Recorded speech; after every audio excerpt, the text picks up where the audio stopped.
جب یہ شہادتیں ہو چکی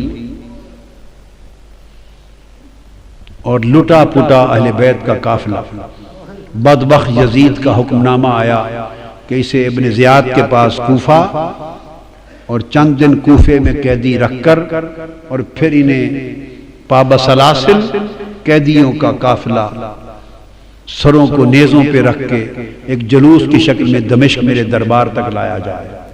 تو جب یہ قافلہ لے کے روانہ ہوئے تو کتب حدیث میں اور کتب سیر میں آیا ہے کہ قافلہ جب روانہ ہوا تو آسمان پر خون کے ساتھ کچھ اشعار لکھے گئے،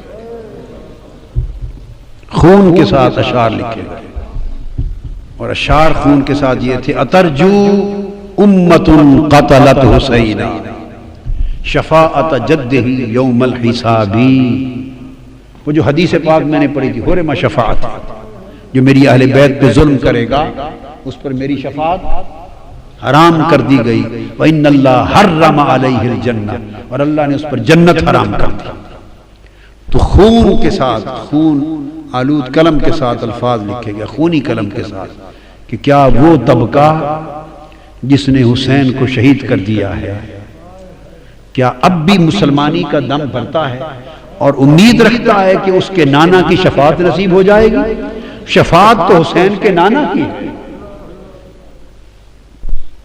شفاعت تو کسی اور کی نہیں ہے۔ جسے بھی شفاعت کا حق ملا ہے حسین کے نانا کی خیرات ملی ہے۔ تو فرمایا ترجو امت قتلت حسینا شفاعت جدہ یوم الحسابی، حسین کو قتل کرنے والے بدبختو، کیا اب بھی حسین کے نانا کی شفاعت کی قیامت کے دن امید رکھتے ہو؟ پھر اس کے نیچے لکھا فلا واللہ لیس لہم شفیع، فلا واللہ لیس لہم شفیع وہم یوم القیامت فی العذاب، نہیں، ہرگز نہیں، خدا کی قسم ان کا کوئی شفاعت کرنے والا نہ ہوگا اور قیامت کے دن وہ سخت عذاب میں مبتلا کر دیے جائیں گے۔ وَقَدْ قَتَلُوا الْحُسَيْنَ بِحُکْمِ جَوْرٍ وَخَالَفَ حُکْمُهُمْ حُکْمَ الْکِتَابِ، ان ظالموں نے ظالم حکمران کے حکم کے تحت اور ظلم پر مبنی حکم کے تحت حسین کو قتل کر دیا، اور ان کے حکم نے قرآن کے حکم کی مخالفت کر دی، ان کے حکم نے قرآن کے حکم کی مخالفت کر دی۔ یہ آسمان پر خون کے ساتھ شیر رقم تھے۔ قافلہ روانہ ہوا، ابن زیاد نے کئی دن اسیران کربلا آقا علیہ السلام کے گلشن رسالت کے ان پھولوں کو قیدی رکھا، اور پھر سوئے دمشق اس قافلے کو روانہ کیا۔ اس پورے قافلے میں صرف ایک مرد بچ گئے تھے، امام زین العابدین، ایک ہی، اور وہ بیمار تھے۔ باقی شہزادیاں تھیں، سیدہ کائنات کی صاحبزادیاں تھیں، ان کی پوتیاں تھیں، آقا کے گلشن کی کلیاں تھیں۔ چلتے چلتے راستے میں ایک مقام پر یزیدی لشکر کے پاس پانی ختم ہو گیا، ان کے پاس پانی ختم ہو گیا۔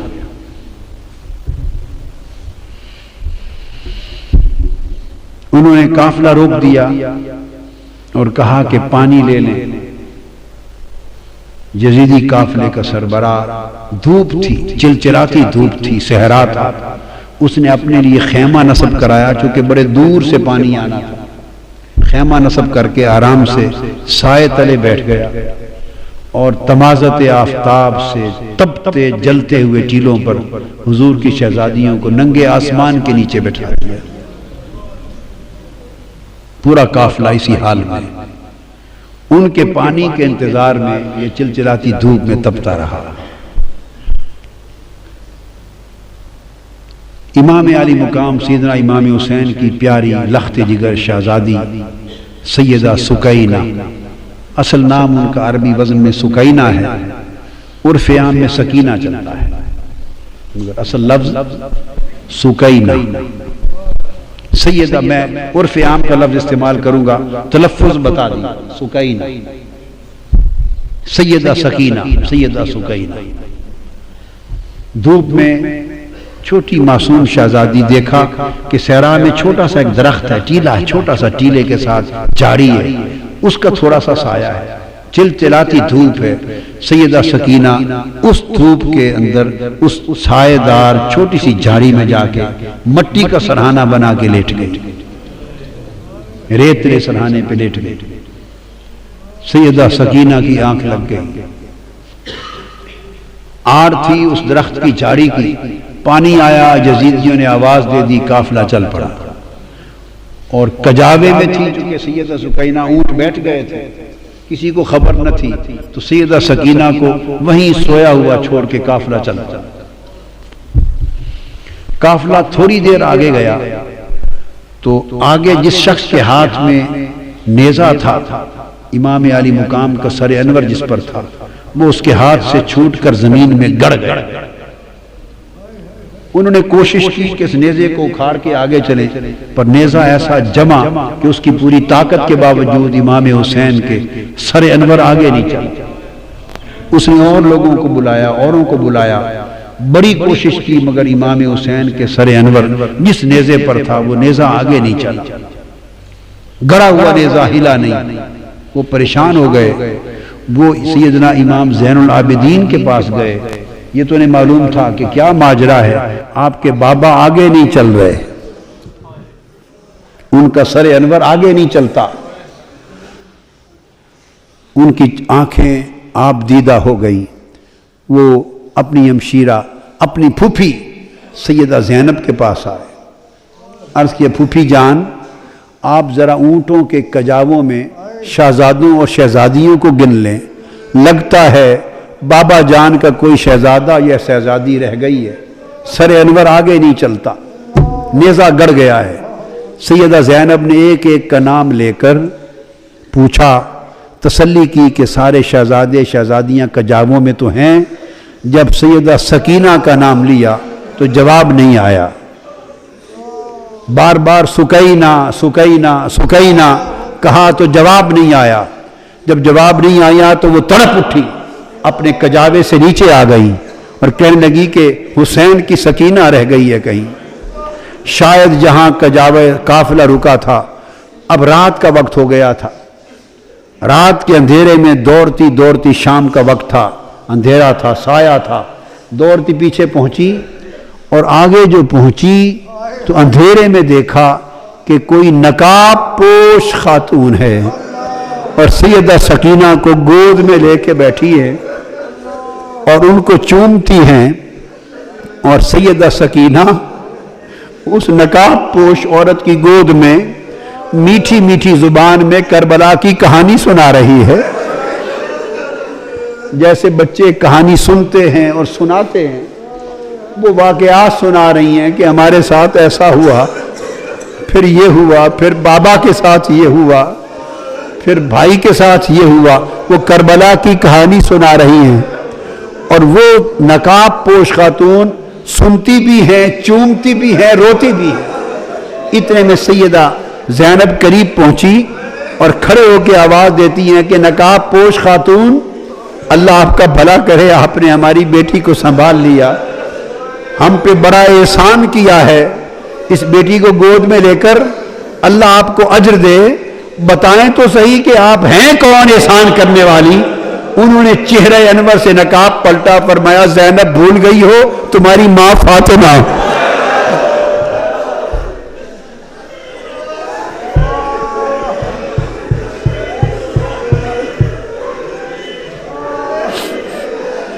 فاطمہ حسین کی لخت جگر، حسین کے سینے پہ سونے والی سکینہ تنہا رہ گئی تھی، قافلہ چل پڑا تھا، تو میں اس کو تنہا رہ کر قبر میں نہیں رہ سکی، میں نے چاہا کہ میں جا کے سکینہ کو سنبھال لوں۔ یہ روح تھی، مجسم تھی، کیا تھی؟ سیدہ کائنات کی روح اقدس مجسم تھی، متمثل تھی روح اقدس۔ تنہائی میں سکینہ کو سنبھالا دیا، ان کو ساتھ لیا۔ وہ تو چونکہ روحانی طور پہ ایک آمد تھی، رخصت ہو گئیں، نگاہ سے اوجھل ہو گئیں، سیدہ سکینہ کو لے کے، سیدہ سکینہ کو لے کے کجاوے میں رکھا چل پڑی۔ اور اس طرح وہ حلب کے راستے سے ہوتے ہوئے، پھر حمص سے اور حما کے راستے سے ہوتے ہوئے جس شہر سے گزرتے تھے، بدبختوں نے وہاں استقبال کی تیاریاں کر رکھی تھیں، شادیانے بجتے تھے، وہاں باجے بجتے تھے، شہر سجائے گئے تھے، اور یزید کی فتح کے جشن منائے جا رہے تھے۔ اور فتح یزید کی جشن کے سماں میں حضور کی شہزادیوں کو قیدی بنا کر قافلہ گزرتا تھا، ان کے سر انور نیچے تھے، سر قافلوں پر تھے، نیزوں پر، اور اس طرح ایسے ماحول سے گزرتے دمشق میں آ پہنچے۔ دمشق میں پہنچے تو پورا سارا شہر دمشق یزید کی فتح کا حکم تھا تو جشن میں مصروف تھا، اور بہت سوں کو یہ پتہ نہیں تھا کہ یہ جو قیدی بن کے آئے ہیں یہ ہیں کون، جو سر نیزوں پر سوار ہیں عوام کو نہیں پتا تھا۔ ان کو یہ بتایا گیا تھا کہ یزید کی حکومت کے خلاف کچھ باغی تھے، انہوں نے بغاوت کر دی تھی، تو باغیوں کو کچل دیا گیا ہے، بغاوت ختم کر دی گئی ہے، تو باغیوں کے سر ہیں اور ان کے خاندان وہ لونڈیاں کنیزیں بنا کے لائی جا رہی ہیں۔ لوگوں کا خیال تھا کہ باغی ہیں جو مارے گئے، کسی کو خبر نہ تھی کہ باغی نہیں، ساری کائنات کے مالک ہیں، اس امت کو دین اور ایمان عطا کرنے والے ہیں، اور قیامت کے دن گنہگاروں کی شفاعت کرنے والے مالک ہیں دنیا اور عقبا کے۔ عوام کو خبر نہ تھی، بھیڑ تھی ایک بازار میں، بھیڑ تھی، قافلہ آ کے ایک بازار کے چوک میں رک گیا، پریشان حال تھی، چھتوں پر خواتین دمشق کی چھتوں پر بیٹھی تھی، دیکھتی تھی، تکتی تھی۔ ایک خاتون کے گھر کے قریب جب چوک میں قافلہ رکا، ساری خواتین چھتوں پر تک رہی تھی منظر، کسی کو خبر نہ تھی کہ کون ہے۔ ایک خاتون چھت پر سے آواز دیتی ہے کہ قیدی آئی ہیں، قیدی ہیں۔ انہوں نے اپنے خادموں کو، نوکروں کو بھیجا کہ جا کے پوچھو ان قیدیوں سے کہ کسی چیز کی ضرورت ہے۔ انہوں نے آ کے پوچھا ارد گرد سے، کسی نے کہا پانی پلا دیں، تو اس نے پانی بھیجا، پھر پانی کے ساتھ کھجوریں بھیجی، جو کچھ گھر میں میسر تھا، خدمت تواضع کرتی گئی، چادریں بھیج دی، کپڑے صاحبان کے تان لیں، چادریں بھیج دی، پانی بھیج دیا، جس اس کے گھر میں جو کچھ میسر تھا بھیجتی گئی، دیکھتی گئی۔ سیدہ زینب رضی اللہ تعالی عنہا شہزادیوں کو، شہزادوں کو جس کی ضرورت تھی وہ ان کو کھلاتی دیتی گئیں۔ قافلہ رکا رہا، جب ہو چکا تو انہوں نے پیغام دے کے پوچھا اس خاتون سے، اتنے میں خاتون آ گئی کہ آ جا خاتون، جس نے اتنا احسان کیا ہے، اس پورے دمشق میں ہمارے سوائے تماشا دیکھنے کے اور تو کوئی واقف نہ تھا، یہ تم خاتون کون ہو؟ تم نے ہمارے ساتھ اتنی بھلائی اور احسان کیوں کیا ہے؟ اس نے کہا میں تو آپ کو نہیں جانتی کہ آپ کون ہیں، میں نے ایک زمانہ مدینہ طیبہ میں حضرت سیدہ فاطمہ زہرا کی نوکری میں گزارا، میری نوجوانی تھی، میں سیدہ فاطمہ زہرا بنت مصطفیٰ کی نوکرانی تھی، نوجوانی میں ان کی نوکرانی تھی، اور جب میں مدینہ سے رخصت ہونے لگی، پرانی بات ہے، اپنی کہانی سنا رہی ہے سیدہ زینب کو، جب میں رخصت ہونے لگی تو میں نے آپ سے دعائیں لی تھی اور عرض کیا تھا سیدہ کائنات کے کوئی نصیحت کر دیں، تو مجھے سیدہ کائنات نے فرمایا تھا اچھا جا رہی ہو دمشق میں سلامت رہنا، ایک ہی نصیحت ہے، کبھی قیدی ملے تو ان سے بھلائی کر دینا۔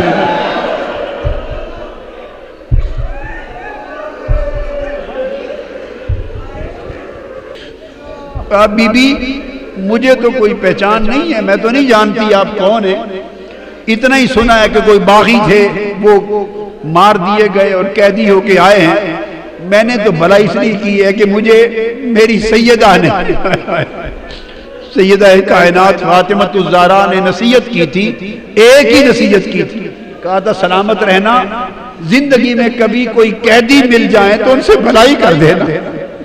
میں تو آج سیدہ فاطمہ الزہرا کی اس وصیت پہ عمل کر رہی ہوں. میں نے دیکھا ہے قیدی ہیں تو میں نے تو قیدیوں سے نیکی کر دی ہے، بھلائی کر دی. سیدہ زینب کے آنسو نکل آئے، خاموش رہی، خاموش رہی.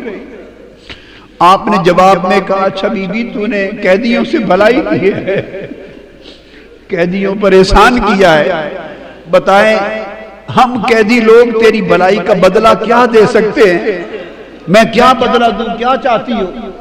اس نے کہا بی بی ایک دعا کر دے، دعا کر دے. جب میں سیدہ فاطمہ الزہرا کی نوکرانی تھی تو ان کے چھوٹے چھوٹے دو بیٹے تھے، حسن اور حسین، اور ایک چھوٹی شہزادی تھی زینب. ان کو بچپن میں دیکھا تھا، تھوڑی عمر میں. سیدہ کائنات تو وصال فرما گئی، اب مجھے نہیں معلوم وہ کس حال میں ہے. اور میں نے یہ بھی سنا تھا کہ حسن مجتبیٰ بھی وصال فرما گئے. اب میری یہ التجا ہے، دعا کر دیں کہ کبھی زندگی میں سیدہ کائنات کے بیٹے حسین کو دیکھ لوں اور ان کی شہزادی سیدہ زینب کو دیکھ لوں، میری ان سے ملاقات ہو جائے، یہ دعا کر لیں. تو سیدہ زینب فرماتی ہیں بی بی تیری دعا قبول ہو گئی، یہ نیزے پر حسین ہے اور یہ کہتی زینب. اس حال میں دمشق میں داخل ہوئے اور حضور علیہ السلام کے ایک صحابی ہیں حضرت سہل بن سعد ساعدی. حضرت سہل بن سعد ساعدی رضی اللہ تعالیٰ عنہ، حضرت سہل وہ صحابی ہیں. بخاری اور مسلم میں بہت ساری احادیث ان سے مروی ہیں. حضرت سہل بن سعد روایت کرتے ہیں، بیان کرتے ہیں میں کسی کام سے بیت المقدس جا رہا تھا، بیت المقدس. تو میں دمشق پہنچا تو حضرت سہل بن سعد کہتے ہیں کہ جب دمشق آیا تو وہاں عید کا سما تھا، ہر طرف شامیانے تھے، شادیانے تھے، عید کی خوشیاں تھیں اور جلوس تھے، جھنڈیاں تھیں، عجیب سما تھا. میں نے لوگوں سے پوچھا کہ شام کے لوگوں لگتا ہے کہ تمہاری کوئی علاقائی عید ہے، آج علاقائی عید ہے، سارے شہر کو تم نے دلہن کی طرح سجا رکھا ہے، کیا کوئی لوکل عید ہے جو اپنی روایت میں ثقافت میں منا رہے ہو؟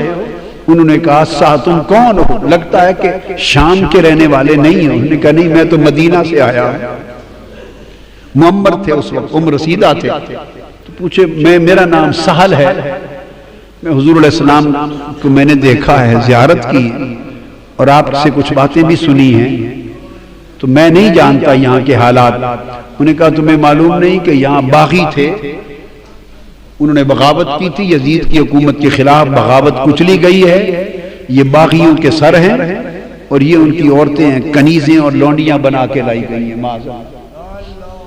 انہوں نے دیکھا آگے جا کر کہ یہ باغی کون ہیں؟ حضرت سہل بن سعد. انہوں نے تو مدینے کی گلیوں میں حضرت امام حسین کو آقا کے کندھوں پر سواری کرتے دیکھا ہوا تھا اور آقا کے سینہ اقدس پہ کھیلتے اور زبان مصطفیٰ کو چوستے اس دور میں دیکھا ہوا تھا. اور بعد ازاں پھر پوری جوانی کی عمر دیکھی تھی، نظر میں گزری تھی، پورے 50 برس 40 برس نگاہ کے سامنے تھے، مگر گرد آلود تھا چہرہ پاک اور خون آلود کا کٹا ہوا سر انور. آگے قریب جا کے دیکھا کہ یہ باغی کون ہیں، اور قریب دیکھ کے کسی کو کہتے ہیں کہ ان کی شکل تو حسین کی طرح نظر آتی ہے. حضور کے شہزادے امام حسین کے ساتھ بڑی مشابہت ہے. تو ساتھ ایک شامی کھڑا تھا، اس نے کہا تمہیں پہچان نہیں، یہ خود حسین ہے. چیخ نکل گئی، رو پڑے اور رو کے یہ قافلہ کدھر جا رہا ہے؟ وہ کہتے ہیں کہ میں پھر اس قافلے کے ساتھ چل پڑا اور دربار یزید تک ساتھ گیا، اور جو کچھ اس دربار میں دیکھا وہ بیان نہیں کر سکتا. اس دربار میں جب بدبخت یزید کا جو شراب میں دھت تھا شطرنج کھیل رہا تھا، جب قافلہ پیش ہوا اور ساری شہزادیوں کو اور امام زین العابدین کو کھڑا کر دیا گیا تو اس وقت وہ آ کے دربار پہ بیٹھا، اس نے کہا ایک ایک کا نام لے کر بتاؤ، یہ کون ہے، یہ کون ہے، یہ کون ہے؟ سیدہ سکینہ چھوٹی سی عمر ہے، 4-5 سال کی عمر ہے، اور ہاتھوں سے اپنا چہرہ چھپاتی،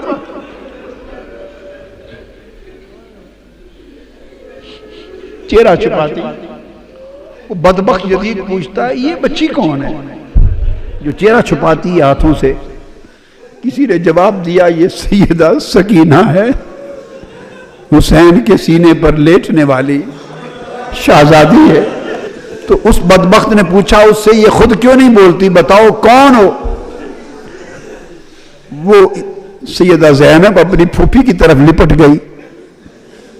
پھر پوچھا یزید نے یہ بولتی کیوں نہیں، کون ہے؟ وہ پھر سیدہ زینب کے ساتھ لپٹ گئی۔ پھر پوچھا کیوں نہیں بولتی؟ سیدنا امام زین العابدین بولے بدبخت اس کے گلے کا رسہ، اس کا گھیرا بہت تنگ ہے، رسی کا گھیرا بہت تنگ ہے، اس سے بولا نہیں جا رہا، اس رسی کے گھیرے کو ذرا کوئی کھولے تو یہ بات کرے۔ اس نے کسی شخص کو بھیجا کہ اس کا گلے کا رسہ ذرا کھول کے کشادہ کر دو۔ آپ پھر دوڑ کر امام زین العابدین کی گود میں چلی گئی، فرمایا یہ مر جائے گی شہزادی، یہ بطول زہرا کی بیٹی ہے لاڈلی، کسی غیر مرد کا ہاتھ نہیں لگ سکتا۔ اس نے کہا پھر زین العابدین کو کہ علی خود ہی کھول دو۔ کھولا تو اس سے پوچھا تم کون ہو، چہرہ کیوں چھپاتی ہو؟ اس نے کہا تم جیسے بدبختوں سے چہرہ نہ چھپاؤں تو کیا کروں؟ اس نے کہا کہ سکینہ کیسا پایا ہمارا منظر؟ اس نے کہا یہ تو جو دیکھ لیا دیکھ لیا، قیامت کے دن جو ہمارا منظر ہونے والا ہے اس کی بھی تیاری کرو، جو قیامت کے دن ہماری باری آنے والی ہے اس کی بھی تیاری کرو۔ اہل بیت کے اس قافلے کو قیدی بنا دیا گیا، امام علی مقام کے سر انور کو الگ، ایک امام زین العابدین کو الگ قید خانے میں رکھ دیا گیا، باقی خانوادہ اہل بیت کو ایک جگہ رکھ دیا، امام علی مقام کے سر انور اور شہداء کربلا معلیٰ کے سروں کو ایک طرف رکھ دیا گیا۔ اس طرح ایک وقت گزرنے کے بعد کچھ ایسے واقعات ہوئے کہ اس نے محسوس کیا کہ اہل بیت کے قافلے کو یہاں رکھنا مناسب نہیں، اس کی حکومت کے خلاف کوئی بڑی بغاوت کا پیش خیمہ ثابت ہو سکتا ہے ان کا قیام۔ اس نے فیصلہ کیا کہ ان کو واپس مدینہ بھیج دیا جائے۔ امام زین العابدین سے کہا سارے قافلے کو جمع کر لیں اور مدینہ ان کو لے چلیں۔ امام زین العابدین نے کہا کہ ہم جاتے ہیں، ہماری کچھ چیزیں تم نے لوٹی ہیں وہ دے دو۔ اس نے کہا لوٹا ہوا مال واپس نہیں کیا جائے گا۔ اس حال میں جب یہ مذاکرات ہو رہے ہیں، امام علی مقام سیدنا امام حسین کی ایک اور صاحبزادی ہیں حضرت فاطمہ، ان کی ایک اور صاحبزادی، ان کا اسم گرامی بھی سیدہ فاطمہ ہے بنت الحسین، وہ کھڑی ہیں۔ ایک شامی دربار میں اچانک آیا، شامی، حالت دیکھ کر اس نے سمجھا کہ یہ باغی قتل ہوئے ہیں اور ان کے خاندان کے لوگ لونڈی اور غلام بن کے آئے ہیں، کنیزیں ہیں، لونڈیاں بن کے آئی ہیں۔ اس ایک شامی نے اسی مغالطے میں یزید سے کہا فاطمہ بنت الحسین کی طرف اشارہ کر کے کہ یہ جو کنیزیں آئی ہیں ان میں سے یہ لونڈی باندھی کنیز مجھے دے دو۔ سیدہ فاطمہ بنت الحسین چیخ کے اپنی پھوپھو کے ساتھ دامن سے لپٹ گئی، کہنے لگی پھوپھی جان کیا اب ہمیں کنیزیں نہیں بنایا جائے گا؟ فرمایا بیٹے گھبرا نہیں، یہ جرت نہیں کر سکتے۔ فرمایا یہ حرام ہے، نہ ان کی جرت ہے کر سکے، نہ اس بدبخت ملعون یزید کی جرت ہے کہ کر سکے۔ یزید بولا، طیش میں آ گیا، وہ بولا کہ میرے اختیار میں ہے، اگر چاہوں تو میں تم سب کو کنیز بھی بنا دوں۔ آپ نے فرمایا ملعون، جب تک تم میرے نانا کے دین کا نام لیتے ہو یہ ظلم نہیں کر سکتے، جب تک میرے نانا کی شریعت کا نام لیتے ہو یہ ظلم نہیں کر سکتے۔ جب اتنی کلام سیدہ زینب کا سنا، اس شامی کو اندازہ ہو گیا کہ یہ تو پیغمبر اسلام کی شہزادیاں لگتی، اس کو خبر نہ تھی۔ اس نے کہا یزید لعنت ہو تم پر، لعنت ہو تم پر، تم نے حضور کی شہزادیوں کے ساتھ یہ اشر کر رکھا ہے۔ میں سمجھا تھا کیسر روم کے دربار سے روم کی کوئی بغاوت سر ہو کے آئی ہے اور ان کی کنیزیں ہیں، یہ مصطفیٰ کی شہزادیاں ہیں جو ساری کائنات ان کی کنیز ہے۔ جب اس نے کہا لعنت ہو تم پر، تو یزید نے اسی وقت جلاد کو حکم دیا کہ اس کا سر قلم کر دیا جائے۔ امام زین العابدین نے فرمایا کہ ہماری کچھ چیزیں تم نے لوٹ لی ہیں، واپس کر دو، ہم مدینہ کو پھر چلے جائیں گے۔ یزید نے کہا لوٹا ہوا مال واپس نہیں ہوگا، تمہیں زاد سفر کے طور پہ کچھ دینار دے دیتے ہیں۔ فرمایا ہم لعنت بھیجتے ہیں تمہارے دیناروں پر، اور نہ ہی ہمارے پاس کوئی مال تھا جو تم نے لوٹا، ہمیں تو 2-3 چیزیں ہمیں واپس کر دیں، باقی پاس رکھ لو۔ وہ چند چادریں ہیں جو ہماری اماں فاطمہ الزہرا کے ہاتھ کی بنی ہوئی ہیں، کچھ کپڑے ہیں جو سیدہ ہماری اماں فاطمہ الزہرا کے ہاتھ کی بنی ہوئی ہیں، ہمیں وہ واپس دے دو، اور ان کا دست، ان کا گلوبند ہے جو اپنی شہزادی کو پہنایا تھا، وہ چھینا ہوا گلوبند دے دو۔ ہم تو 3 یادگاریں سیدہ فاطمہ الزہرا کی چاہتے ہیں کہ تم بدبختوں کے پاس نہیں، واپس مل جائیں۔ وہ تینوں چیزیں واپس لے لی، قافلہ روانہ ہو گیا، اور چلتے چلتے کربلا معلی 3 دن شہداء کربلا معلی اور امام علی مقام کے مزارات اقدس پر تعزیت کے لیے 3 دن قیام کر کے مزارات کی زیارت کر کے واپس مدینہ پہنچا۔ جب شہر مدینہ کے باہر پہنچے تو پھر آگے مدینہ میں داخل ہونے کی سکت نہ تھی، نہ امام زین العابدین کو سکت تھی، نہ سیدہ زینب کو سکت تھی۔ ان کے خدام میں بشیر نامی خادم تھے، ان کو بھیجا کہ اب ہم تو آگے کیسے جائیں، جاؤ اہل مدینہ کو خبر کر دو کہ لٹے ہوئے لوگ آ رہے ہیں، خانوادہ رسول آج اسیران دمشق بن کے واپس آ رہے ہیں۔ اس شخص نے جا کے مدینہ پاک میں خبر کی، مدینہ پاک میں قیامت آ گئی، ایک کوہرام مچ گیا۔ اہل مدینہ کہتے ہیں کہ اتنی قیامت یا اس دن آئی تھی جس دن حضور علیہ السلام کا وصال ہوا تھا، یا یہ قیامت اس دن آئی جب سیدہ زینب اور امام زین العابدین کا لوٹا ہوا قافلہ حضور کے گھر واپس پہنچا۔ سارے اہل مدینہ باہر آ گئے، روتے چیختے تڑپتے، ایک قیامت کا سما تھا، روتے چیختے اس لوٹے قافلے کو لے کے آئے اور سیدھا آقا علیہ السلام کی بارگاہ میں روضہ رسول پہ جا کے گر پڑے۔ امام زین العابدین اور سیدہ زینب روتے ہوئے آقا کی قبر انور پہ گر کر عرض کرتے ہیں نانا جان، آپ کا حسین قتل کر دیا گیا ہے جو آپ کے کندھوں پہ سواری کرتا تھا۔ اور جب گئے تھے تو آپ کا خاندان ہرا بھرا خاندان گیا تھا، آج لٹ کر واپس آئے ہیں، ایک بیمار کے سوا کی نسل کا کوئی بچہ واپس نہیں بچا یا رسول اللہ۔ انا للہ و انا الیہ راجعون لا تقولوا لمن يقتل في سبيل الله اموات بل احیاء ولكن لا تشعرون۔ امام علی مقام نے اپنے نانا کے ساتھ کیا ہوا وعدہ پورا کر دیا، ان کے کندھوں پر کرائی گئی سواری کا بدلہ چکا دیا، ان کی زبان چوسنے کے نتیجے میں پیاسا رہ کر زبان کے چوسنے کے احسان کا بدلہ چکا دیا، اور آقا علیہ الصلوۃ والسلام کے دین کی حفاظت اور دین کی گلشن کی آبیاری اپنے خون سے کر کے امام علی مقام نے اپنا فرض ادا کر دیا۔ آقا علیہ الصلوۃ والسلام کے پاس یہ قافلہ مدینہ طیبہ میں واپس آیا، اور پھر امام زین العابدین پوری عمر تنہا ایک جگہ رہتے، عبادت کرتے اور روتے رہتے، اتنی کثرت سے روتے۔ تو کسی نے پوچھا کہ آپ اتنا کیوں روتے ہیں؟ وہ فرماتے تھے کہ حضرت یعقوب علیہ السلام کا ایک یوسف گم ہوا تھا، حضرت یعقوب کا ایک یوسف گم ہوا تھا، وہ رو رو کے نابینا ہو گئے تھے، ان کی بینائی چلی، وَابْيَضَّتْ عَيْنَاهُ، ان کے غم میں ان کی بینائی چل بسی تھی۔ تو میرے مصطفیٰ کے تو سارے یوسف چل بسے ہیں، گلشن مصطفیٰ کے سب یوسف گم ہو گئے۔ دوستو، حسین سے محبت کرنا، حسین کا غم کرنا، حضور کے عطرت اور اہل بیت اور خانوادہ کا غم کرنا، ان سے محبت کرنا اور غم حسین اور غم اہل بیت میں آنسو بہانا، یہ باعث بخشش ہے، باعث مغفرت ہے، گناہوں کی تلافی کا سبب ہے، آقا کی بارگاہ کی قربت ہے، حضور کی شفاعت کا سبب ہے۔